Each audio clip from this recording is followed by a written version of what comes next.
బా ఇంట్లో బాగా బోర్ కొట్టేస్తుంది, సరదాగా అలా బయటికి వెళ్దాం. ఈ మహేష్ గడు ఏం చేస్తున్నాడో ఫోన్ చేద్దాం. మీరు కాల్ చేస్తున్న వ్యక్తి వేరే కాల్ లో మాట్లాడుతున్నారు. కాల్ వెయిటింగా? ఎవరితో మాట్లాడుతున్నాడు వీడు? మళ్ళీ చేద్దాం. ఏంటి కుసుమా, ఏం చేస్తున్నావు? తిన్నావా? తిన్నాను మహేష్. నీ వాయిస్ ఎంత స్వీట్ గా ఉంటుందో తెలుసా? నిజంగానా? నిజం కుసుమా, మొన్నే టీవీలో చూశాను. భోజనం చేసిన వెంటనే స్వీట్ తింటే మంచిదని. ఈసారి భోజనం చేయగానే నీకే ఫోన్ చేస్తాను. ఫోన్ దగ్గరెట్టుకో. అలాగే మహేష్. అబ్బా, మళ్ళీ మళ్ళీ ఫోన్ చేసి తినేస్తున్నాడు ఏటీడు. కుసుమ, ఒక్క నిమిషం లైన్ లో ఉండవా? ఇంపార్టెంట్ కాల్ వస్తుంది. అలాగే మహేష్. అరే మామా, చెప్పురా. రే ఏట్రా, ఎప్పుడు లేని నీ ఫోన్ బిజీ వస్తుంది. రా, మన క్లాస్ లో కుసుమ లేదు. అమ్మడి అమ్మ, దానికి ఓకేస్తున్నావా? కాదురా మామా, ముందు చెప్పేది ఏంటి చెప్పు.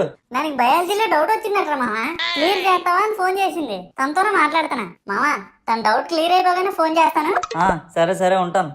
అడి అమ్మా, మనం ఎంపీసీ కదా, బయాలజీ అని చెప్పి